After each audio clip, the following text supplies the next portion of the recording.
Our investigation begins in Istanbul, Turkey. We'll be boarding a plane here for one of the most closed countries in the world. Our destination is Turkmenistan and its capital, Ashgabat. Ashgabat. Turkmenistan is a repressive dictatorship at the very bottom of major NGO rankings for human rights and freedom of expression. Journalists can't investigate the country openly, so we're going there on an organized trip. On va se faire passer pour des touristes avec mes collègues. On a pris des petites caméras amateurs comme ça, et on va essayer de ramener un maximum d'images. After a 4-hour flight, we land in Ashgabat in the middle of the night. Turkmenistan is famous for its countless absurd rules. The first is the color of cars. The dictatorship only allows white vehicles in the capital. In the airport car park, there are hundreds of vehicles, all white. It's all intended to impress visitors, and it makes our driver proud. $2.2 billion, the price of this airport complex. In this complex of the fountains, they have the solar batteries. Every time must be cleaned, this fountain, because the first can see this monument. If it will get dirty, nobody will have pleasure of seeing this fountain. We're staying in a hotel in the city centre. The marble lobby is completely empty. We're in a group of 4 tourists. During our stay, we'll be accompanied and, above all, supervised by our guide Dimitri. So we are a little bit tired after this flight. So, if you wish something, you can tell me. Dimitri doesn't know we're journalists. He thinks we're just visitors and lays down the first rules. Maybe the campaigns are open until... By the way, it will be much better if you come back until 11 p.m. Okay, yes. Definitely, that's how you safety. Well, not dangerous still. Yeah. Our special service are about you. Since the COVID epidemic, there's been a compulsory 11 p.m. curfew for everyone every night. Seen through the window, the streets empty very quickly. The regime keeps a very close eye on the inhabitants, and even more so on foreigners. The internet is blocked, making it impossible to communicate with the outside world. We're going to have to be careful, starting tomorrow morning. Ici, on essaye de pas trop parler à l'hôtel parce qu'on sait qu'on est plus ou moins écouté. Voilà, bah ici, en fait, on n'a pas de connexion Internet. Enfin, il y a une connexion, mais c'est une connexion fantôme. On n'a accès à rien de ce qui se passe à l'extérieur, que ce soit les réseaux sociaux, les journaux. Rien de rien. On peut pas communiquer avec l'extérieur. C'est assez flippant parce qu'on a toujours l'impression qu'il n'y a personne. Par contre, il y a des caméras partout. Our first contact with dictatorship, and it's just the beginning.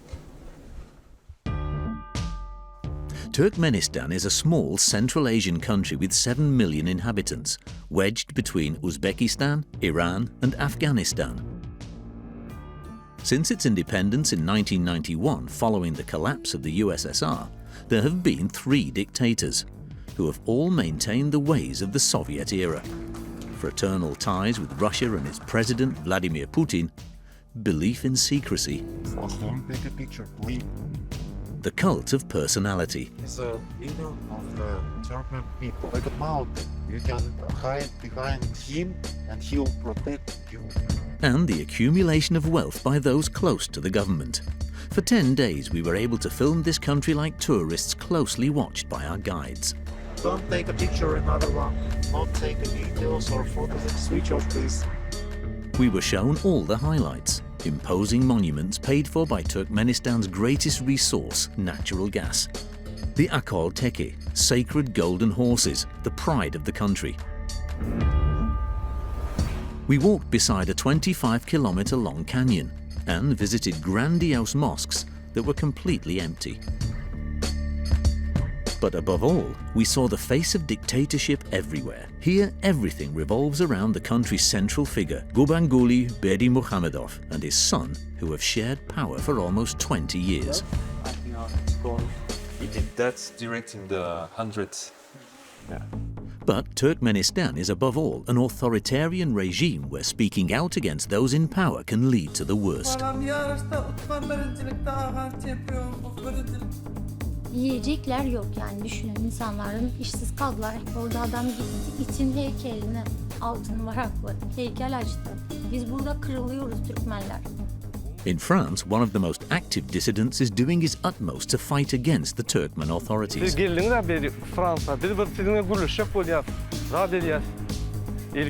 We begin our visit to a country no one knows.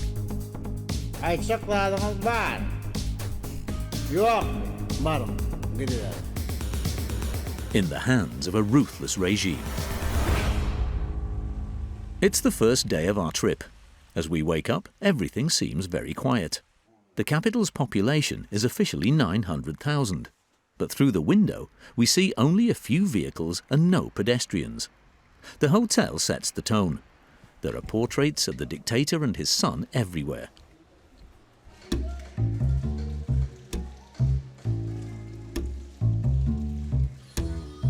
Il fait du vélo.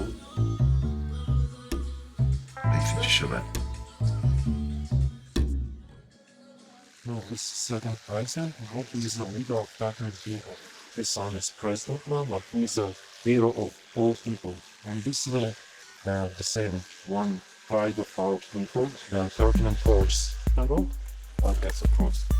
We're about to discover a city that's rich beyond measure. Those in power are obsessed with records. Everything has to be bigger, better and more expensive than anywhere else. Our guide shows us what he describes as a gigantic, luxurious paradise. This is the Ministry of Health industry. Somebody is telling me that looking like a cobra snake, you know? It's the International Oil and Gas Institute. Huge buildings go by, all marble and grandiose architecture. The roofs of the buildings are all green or red, the colours of the flag. Another rule imposed by the authorities.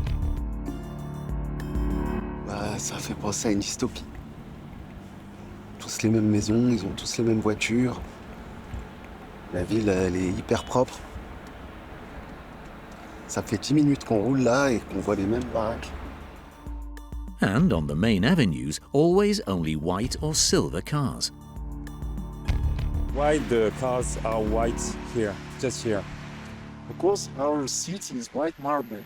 We have a Guinness record book, like a much white city.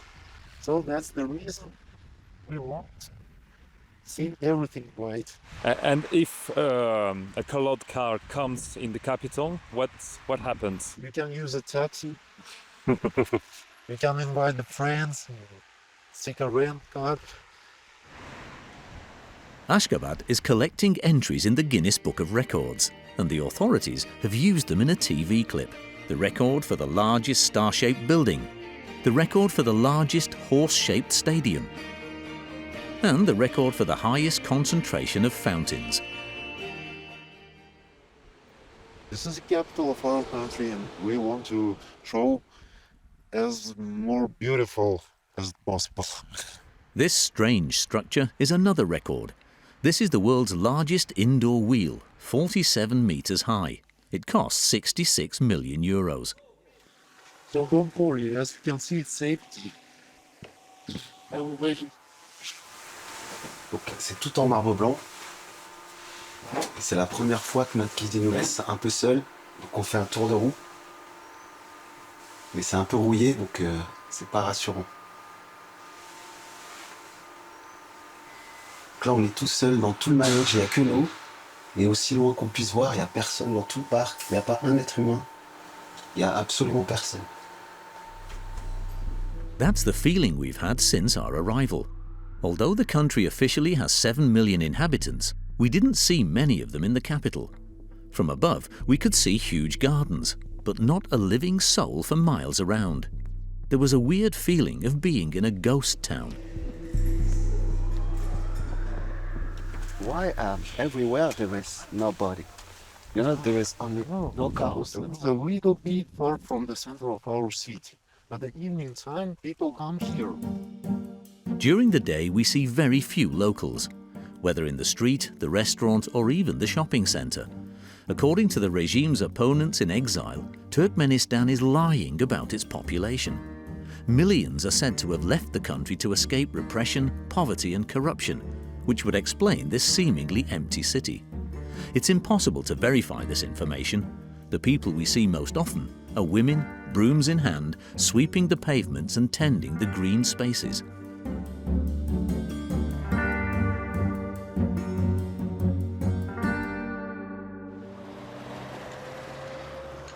We stop to take a closer look at the monuments. There are very precise rules to follow. So you can take pictures from this part, not from this. You can take pictures, photo, videos, but from this side. Let's go. C'est un peu comme ça partout. C'est difficile de travailler parce qu'on peut rentrer nulle part, on a le droit de filmer nulle part. This huge mosque is a tribute to the first dictator who took power when the USSR collapsed in 1991. Before his death, feeling that his end was approaching, he had this grand family tomb built. Where is buried the body of first president, his parents, and his two brothers. As you can see, the full minaret is 91 meters. So in 1991 year, our state of Turkmenistan started to be independent from Soviet Union. Our guide, no doubt to please us, would like to emphasize the historic links between the regime and one of France's major companies. His friend Maxime Bouygues from French construct company helped in this one. All the main Minister of Defense, Minister of Justice, the President Palace, the main objects of this is trust to construct this country. Turkmenistan is a little French, no? Yes, that's the part of French. Your salary in France, part of Turkmenistan, because our country is paying for French company. The first dictator died in 2006. He was replaced by a former dentist who has taken the cult of personality to extremes. His name is Gurbanguly Berdymukhamedov, and he displays his power in impressive military parades worthy of North Korea. Salam, hormatly, ekserler ve serkerdeler.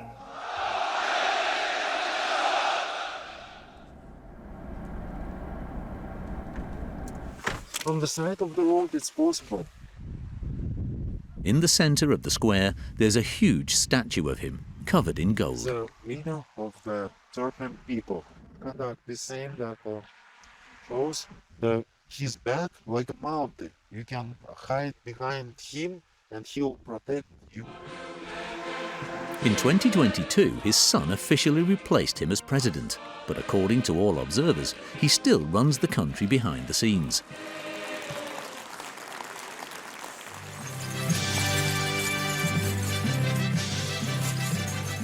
It's Berdymukhamedov who is obsessed with records, to the point of breaking as many as he can himself.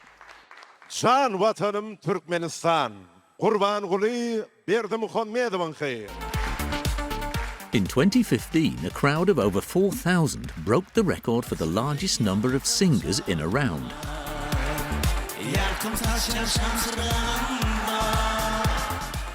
The song was composed by the president himself.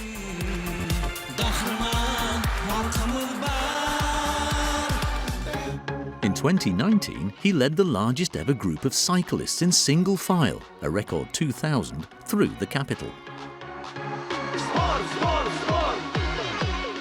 He is everywhere in the national press, the strongest in every field, a great builder, a precision marksman,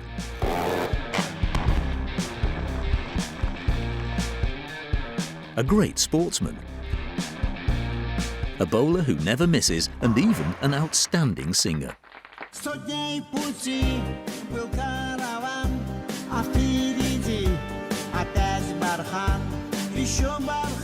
But the great leader doesn't just want to project the image of a friendly, smiling man. He's also a ruthless leader and wants his people to know it. On national television, he appears in sessions where he himself administers justice.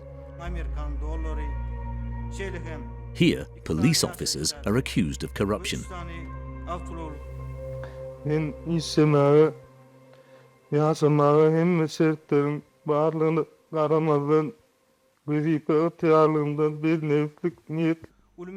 The police officers were sentenced to several years in prison, and it didn't stop there. Still on television, and in front of an anxious audience who dutifully noted down everything he said, the president attacked his own Minister of the Interior, who was accused of being responsible.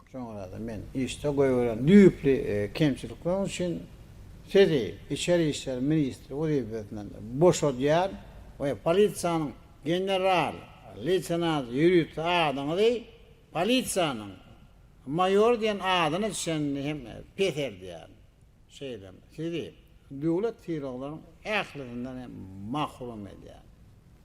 Ronsin mülkü. Ayçakladınız var. Yok. Barın. Gidiverin. This was a session of public humiliation reminiscent of the great Stalinist purges. 2 months later, the same minister appears again on television in a new stage sequence. Head shaved, head down, and handcuffed. He's now accused of corruption.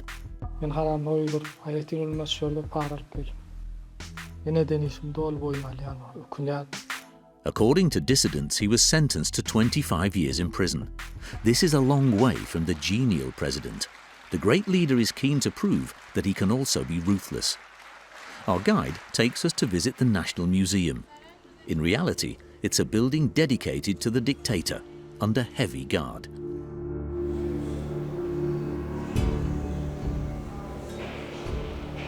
C'est interdit de filmer, ils confisquent les caméras. Malheureusement.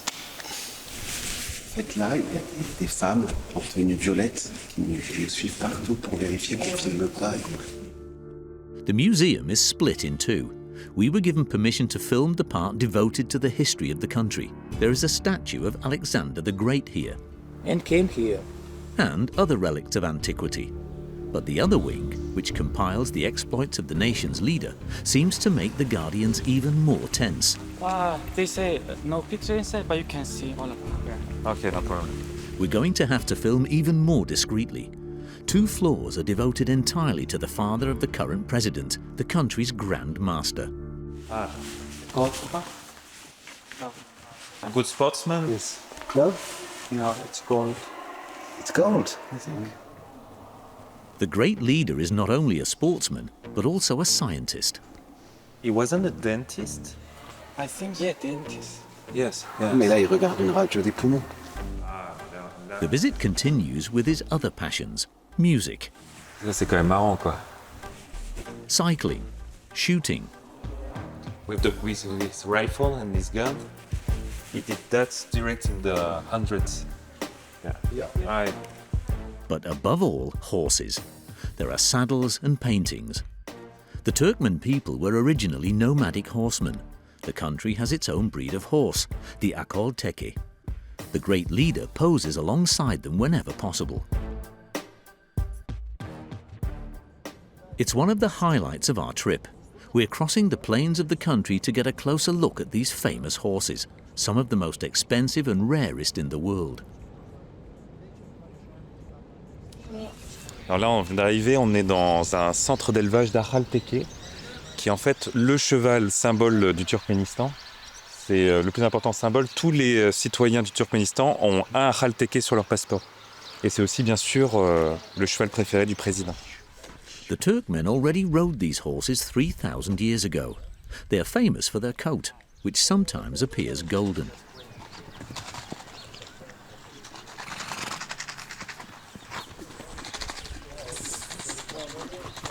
Just go and he will show you to have the government. Don't afraid. So, О нашем отношении к этому животному. У нас одна поговорка звучит следующим образом.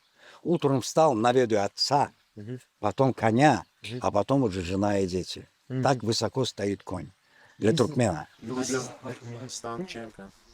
It's very expensive. Ну, средняя цена его $100 000. There are thought to be fewer than 5,000 Akol Teki in the world, but the president himself is said to own a herd of several hundred. For the president, the Ahal Teke is something very important as a symbol for the nation. That's true. Also. Yes. Скачет на лошади. Он у нас большой любитель лошади. And to please the tourists, our guides allow us to take a ride on this legendary horse. Wearing the traditional costume, a jacket and hat made from sheep's wool, the papaka, a symbol of honor and dignity. Alors là, c'est la panoplie, quoi.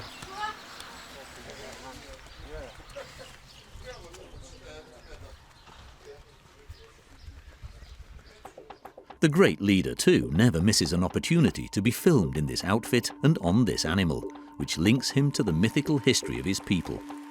He even broke another record in 2018. His own Akol Teki, which he had trained himself, walked on its hind legs for 4.19 seconds, a feat that is obviously listed in the Guinness Book of Records. But his passion for horses almost cost him dearly. In 2013, a major race was organised in which the president took part. For once, several foreign journalists were invited. The great leader won, of course. But at the end, in front of a large audience, dozens of men in black rushed in. The president appeared to be unconscious. For several seconds, the regime held its breath. He was taken to an ambulance. Later, he emerged apparently well recovered. The authorities did everything they could to prevent the images leaking. Everyone leaving the country was searched at the airport. It was a failure. The footage went around the world. Only the Turkmens didn't see it, and it was obviously censored on national television. The instructions were to show only the glitz and glamour, and always, whatever happened, to praise the dictatorship. This story is just like the regime, a sham. Yes. Oh, they will give you like this one in the plane, so you have to be ready. Behind the glitz, Turkmenistan is much poorer and harsher than the authorities would have us believe, and everything is done to conceal it. It's beautiful, but at the night time, it's much better. We find out the next day, when we leave Ashgabat, the capital. I have to hide. I have to hide in the room. Yeah. Now he's make a video site, but it's the rules of the airport security. Yesterday, a local lady just made a video for first person cell phone. The policeman come to her to release these videos because it's something below us. Same rule during the flight, no cameras. This is even specified in the safety instructions. Switch off the camera. According to the World Bank, per capita GDP in Turkmenistan is €8,000, over 4 times less than the EU average. Opponents of the regime in exile point to mass unemployment and extreme poverty. Only a tiny minority benefit from the country's wealth. But obviously that's not what our guide wants to show us. We drive through the countryside, passing a number of miserable-looking villages without stopping. Finally, our guide suggests we stop off at a farm he suggests is typical.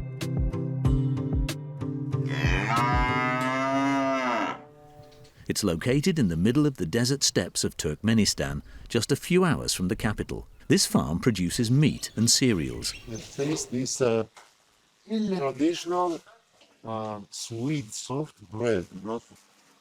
This is one of from traditional delicious here.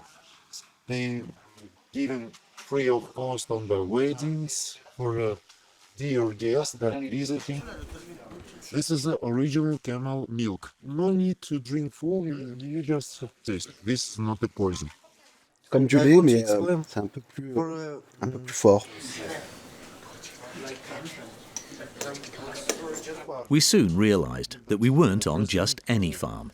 The order for this lady, but a special sign, like a medal, you know. a medal to congratulate her on having 8 children. And in this little village we can buy traditional souvenirs. There are key rings, a few spices, and also amulets that are supposed to protect you against all ills.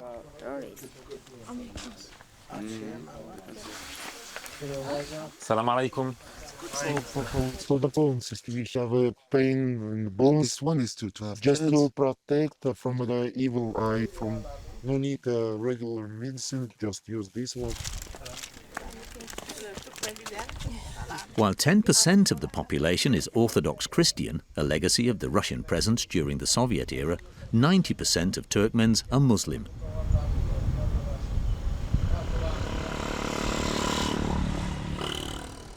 We set off for Turkmenbashi, a seaside town on the shores of the Caspian Sea. We immediately noticed the difference from the capital. No more marble or grand monuments. The inhabitants live in dilapidated apartment blocks, most of which date from the Soviet era. The rules also seem less strict. We pass a few colourful cars.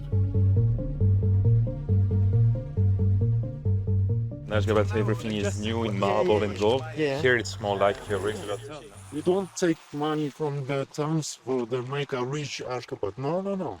And believe me, this region can give for himself or make a lot of oil here. Yes. Oil factory. It's the richest, one of the richest regions. Like in Ashgabat, you know, many monuments or beautiful houses. They fine. They want to officially show that this is the richest region. To show us how prosperous the region is, our guide takes us to a chic but empty restaurant overlooking the water. On the menu, there's a local treasure.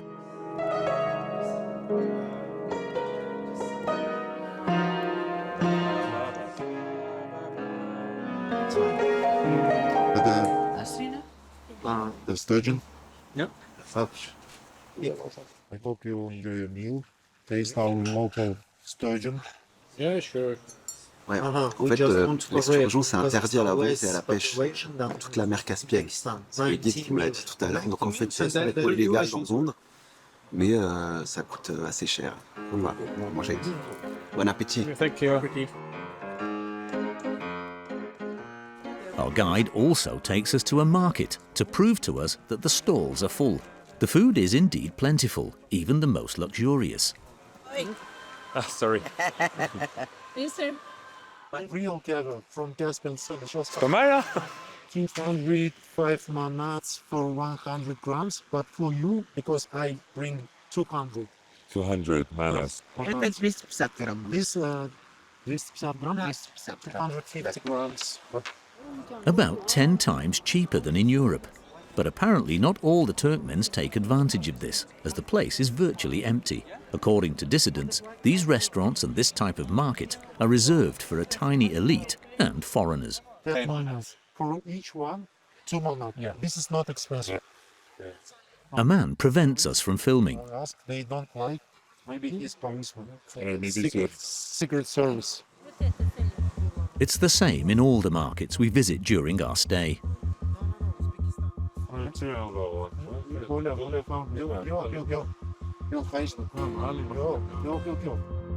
It's hard to understand why it's forbidden to film a market, which is supposed to be a showcase for the regime. In the streets, the locals look frightened as soon as they see our little cameras. No, don't take a picture of the Sorry. Sorry. Do you understand why the people just don't want to be filmed like this? They fight everything. Out of Ashgabat, I don't know why. They say that no show in your country the bad side of our real life. To see the reality of Turkmen life, you have to get away. For a few minutes, we manage to escape our guide. C'est un peu la première fois qu'on se balade tout seul dans notre voyage. Là, on sent que plus on s'éloigne en fait de la capitale, plus la pression se relâche. Alors, il y a quand même des policiers un peu partout. Mais étonnamment, c'est un peu plus tranquille pour nous, quoi. We go into a grocery shop. Hello. All the products on display are well past their sell-by date. Celui-là, il est périmé en 2022. Là, c'est quoi? C'est du roast beef 2022. 2022. En fait, tout ce qui est là en rayon, c'est périmé depuis 2 ans. Ce que je crois, c'est que c'est pas aussi bien. Les richesses sont pas aussi bien réparties qu'on veut nous le faire croire. Là encore, 2022. It's a far cry from sturgeon on the terrace and cheap caviar. We continue our little escape from our guide.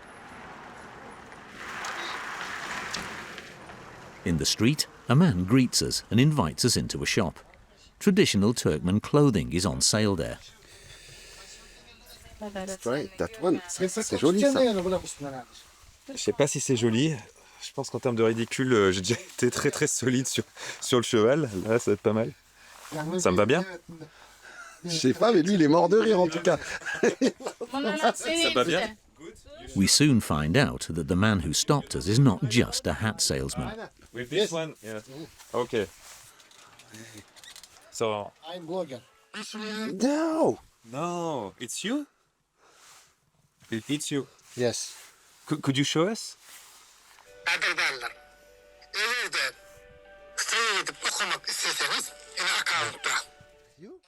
In the absence of our guide, we use a translation app. Usually in Turkmenistan, all the social media are blocked. So how does it work for you? How do you use it? Это ложная информация. Вот, я пользуюсь, спокойно могу заходить в любой соцсеть. Oui, effectivement. Instagram, But look. YouTube. C'est incroyable. A blogger in a country where the internet is virtually inaccessible and social networking is banned, a mystery. YouTube. And WhatsApp. He's keen to make a TikTok video with us. Şu İngiliz mi, Nemis mi, bir Allah bilir. Haysi yurttan geldiniz? Excuse me? Fransa, İtalya. From France, yes. Fransa. Fransa. diye. Короче, Fransızlar özmek. Behind his smile, the man is hostile. At the time, we didn't realize he was laughing at us. Men erkek. Sen erkekten.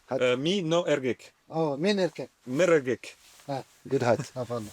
Thank you, everyone. Thank you. It was a pleasure.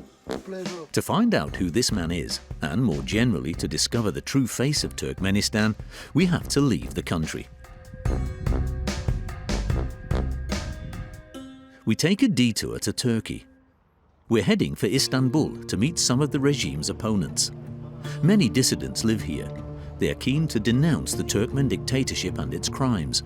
According to them, the authorities are guilty of enforced disappearances of opponents, rigged trials, torture in prison, and forced labor. These accusations are dismissed by the authorities. Mehmed and Usman are afraid to show their faces. They left Turkmenistan 5 years ago to escape unemployment and poverty. Ben Berdymukhamedov sakatlıyorum. Az şekerli. Even though they live in a foreign country, they feel they are being closely watched. Ya eleştirdiğin zaman yani ülkene gönderebiliyorlar, alabiliyorlar seni, kaçırabiliyorlar. Bizim rejimin orada adamları var. Yine birkaç tanesini göstereyim size. Bu adam, Şu tip şu adam. Attends, c'est très très important parce que ce monsieur, je l'ai rencontré au Turkménistan. We recognize our blogger, the one who was having fun insulting us in Turkmen. İstediği bir kişiye söyleyebiliyor. İstediği bir kişiye tehdit edebiliyor. Şartlık şey değil. bu adam rejimden bir tarafta. Kıyafet değil, bu sürekli ilden ile, otelden otele geziyor sürekli bu. According to the dissidents, this blogger is one of the few who can use social networks in Turkmenistan. His mission is to attack anyone who gets in the way of the regime. On his TikTok account, where he has 130,000 followers, we find the post where he mocks us.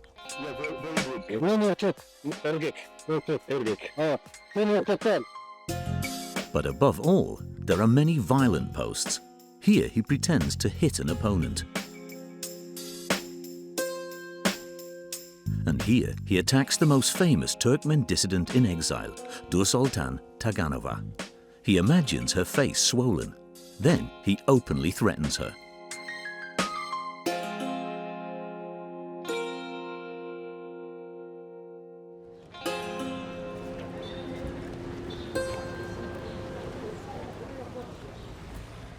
Nursultan Taganova is the regime's #1 target and a symbol of the opposition.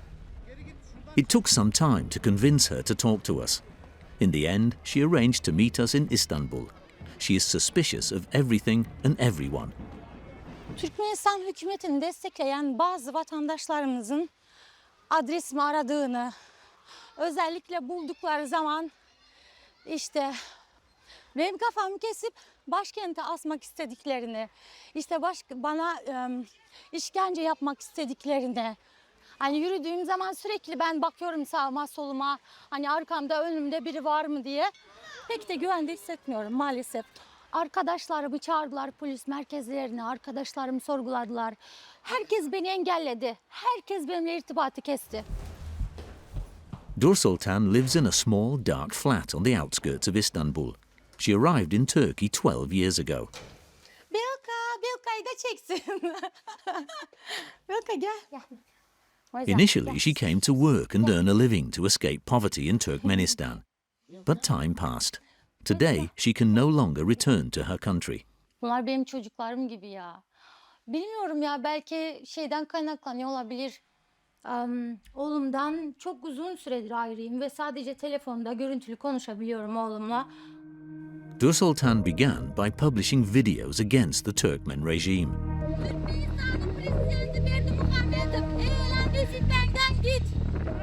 She then took part in demonstrations in the streets of Istanbul.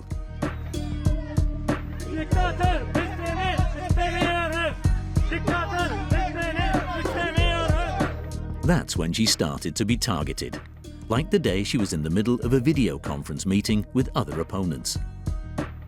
Demek isterdiniz. Uzatma tuttular.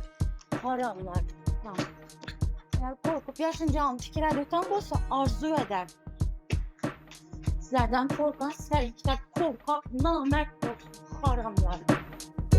But nothing can stop her. She continues to denounce the dictatorship.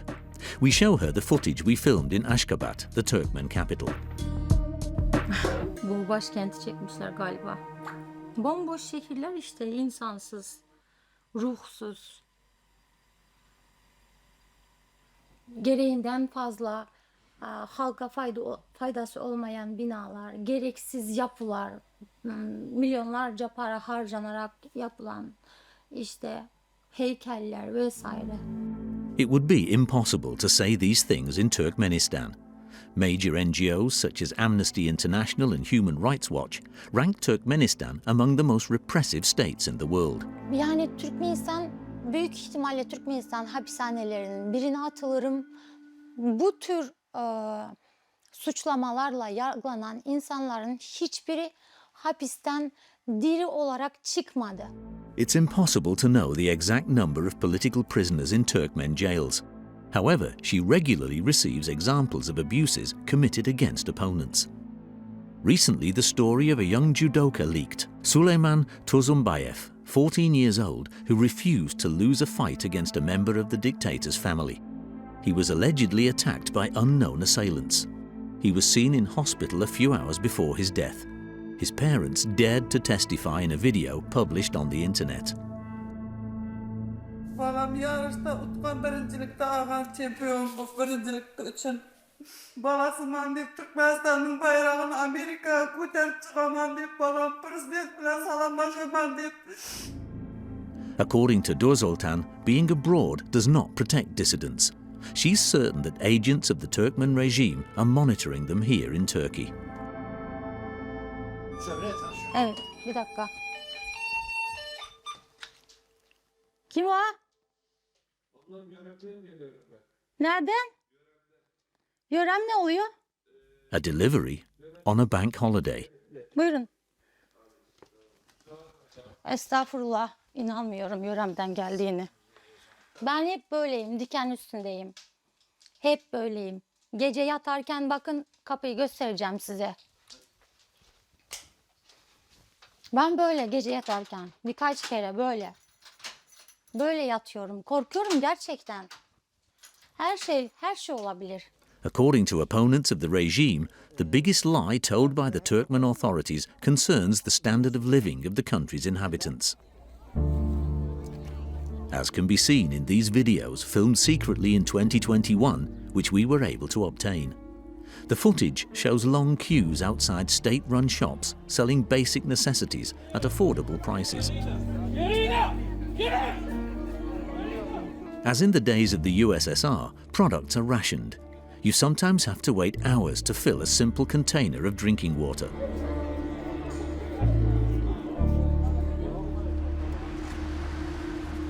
Dur Sultan was struck by the riches on her arrival in Turkey. Bunlar tartabilir misiniz bana? Teşekkürler. Teşekkür ederiz. In her new country, she discovered supermarkets like this one. Mesela Türkiye'ye gelene kadar hiç zeytin yemedim, görmedim de orada. Vardır ama çok pahalı olduğu için hani görme şansı bende yoktu. Ama Türkiye'ye geldikten sonra ben yani her kahvaltıda zeytin tüketiyorum. Aşırı sevdim. Geldiğimde tabii ki özellikle marketlerde böyle meyveler dizili ve o kadar ucuz ki fiyatları tabii ki şaşırmıştık. Benim yaşadığım bölgede Lebap tarafında benim çevremdeki aileler meyveyi yılbaşından yılbaşına hani. It is this poverty that has driven so many Turkmens to flee their country. Teşekkürler. There are more than 1 million of them living in Turkey, according to the NGO Human Rights Watch. Economic exiles, although they're from a rich country. We're back in Turkmenistan on our sightseeing trip. We set off for the country's most famous attraction. On the way, we see huge vats of gas and oil. Hydrocarbons are Turkmenistan's main source of wealth. We stop off at a petrol station for a demonstration.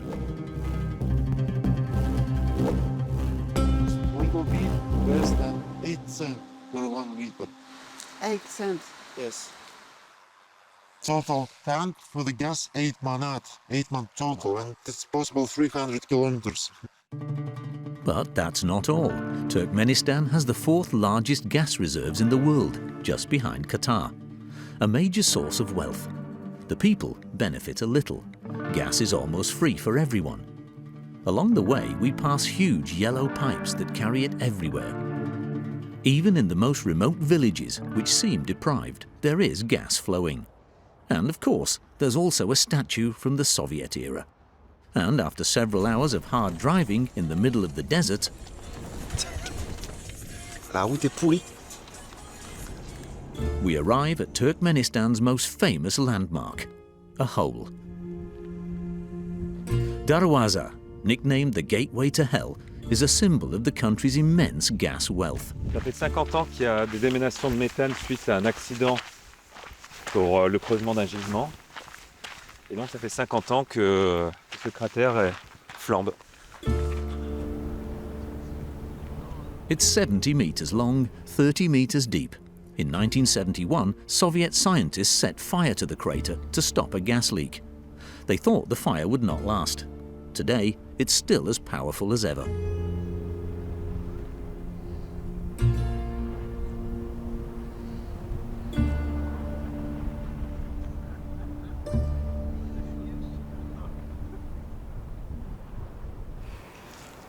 Alors là, bien sûr, c'est du gaz en fait qui brûle en permanence. Et il y a beaucoup d'émanations toxiques. D'ailleurs, on le sent en respirant, on a un peu mal à la gorge. Mais principalement, ce qui sort de terre, c'est du méthane. Et d'ailleurs, le Turkménistan est l'un des principaux pollueurs au monde à cause du méthane. C'est une vraie catastrophe écologique. Because of leaks, every year the country emits 4.4 million tons of methane, a greenhouse gas 80 times more harmful than CO2. But the authorities don't seem to mind. The site has been transformed into an attraction where meat is barbecued in the evening.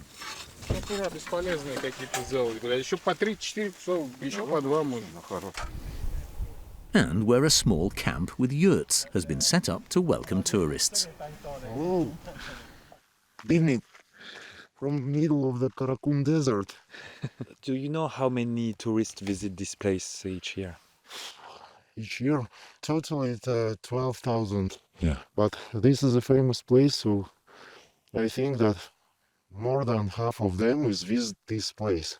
But now I'm busy, I have to prepare another 2 mats for you. With just 12,000 tourists a year, Turkmenistan is one of the least visited countries in the world. Voilà. Tout petit matelas, un petit sac de couchage militaire. Et c'est parti. A peaceful night awaits us in the toxic fumes. The gateway to hell also inspires the great leader Berdymukhamedov, who is always at his best when it comes to showing off. This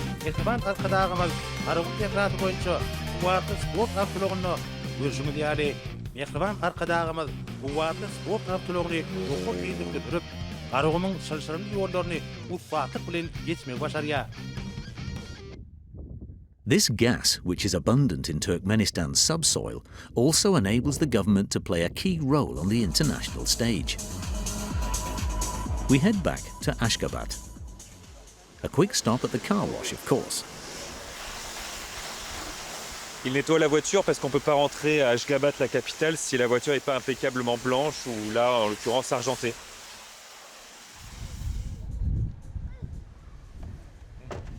The regime does everything it can to nurture good relations with the major powers. And as with every important message, a statue's been built. So, this monument we're calling Arch of Neutrality. Our people, Turkmen people, we're a peaceful nation. We don't need to war with somebody. This is the main reason, yes.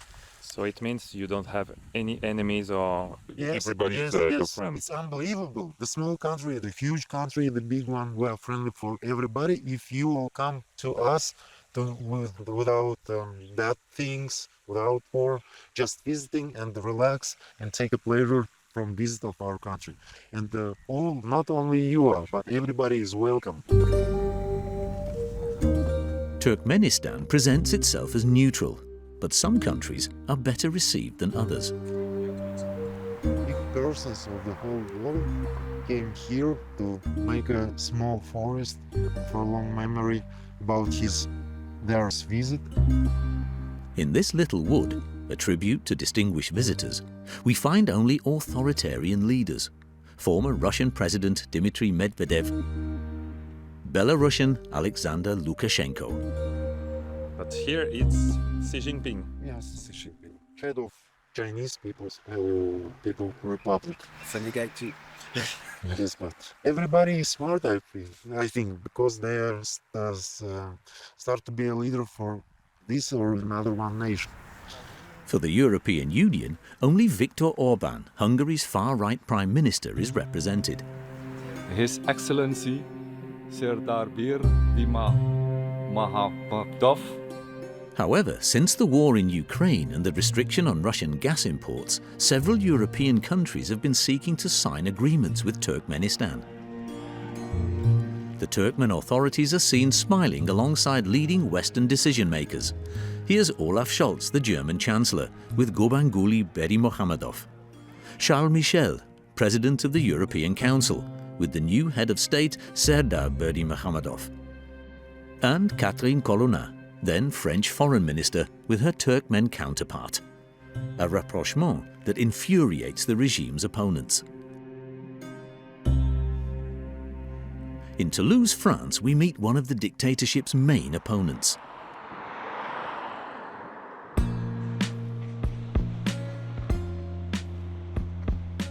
Bonjour à tous. Maxime, s'il te plaît.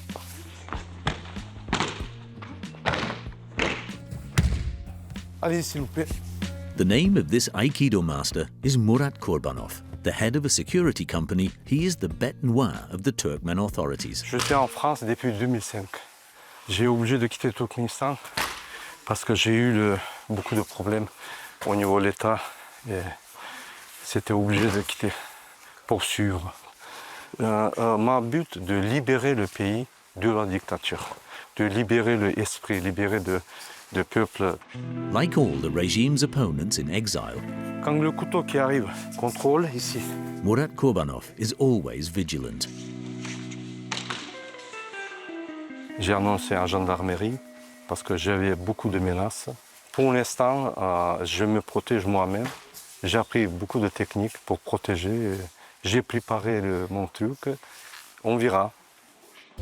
Murat Kurbanov despairs when he sees Turkmenistan warmly welcomed by Western democracies. He's launched a series of high-profile campaigns to denounce the dictatorship.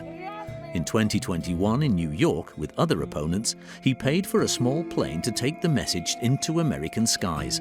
Turkmenistan's dictator, SOS. Just this morning, he and a friend have decided to take action. Depuis 4h40, on est sur la route. Et là, aujourd'hui, il y a 13h déjà, 13h30.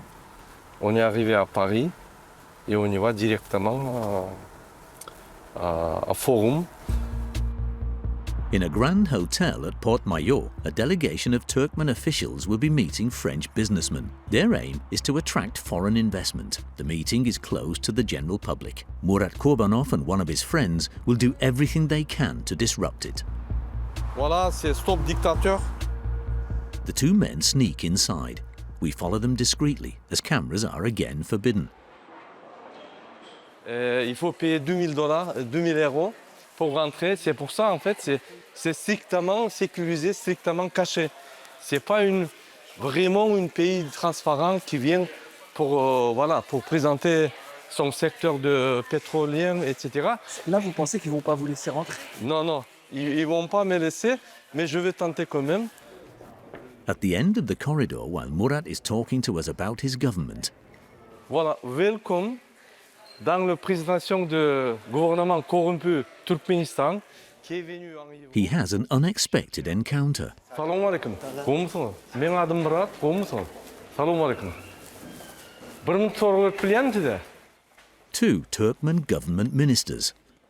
Ça c'est notre gouvernement, de ministère de la ministère étranger, le ministère l'autre. Yaşlı bir sonra client. Siz geldiniz beri Fransa. Biz bir sizinle görüşecek oluyor. Rahat ediyaz. In a surreal scene, Turkmenistan's energy minister flees through the corridors. Il court. C'est comme ça le Turkménistan.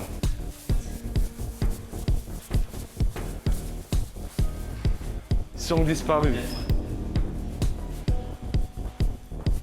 Ah, il court là. On fait le championnat.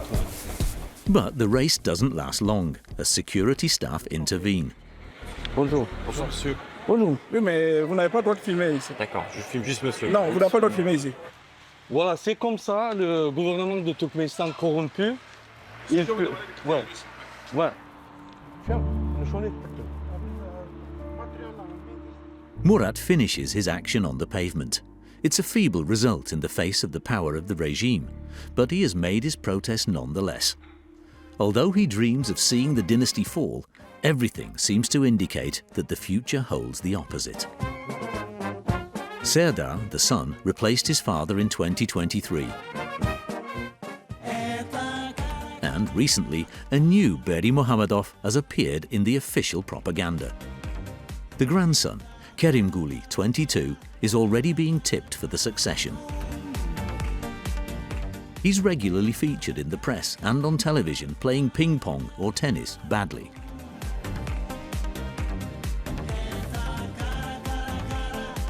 He also loves cycling and music.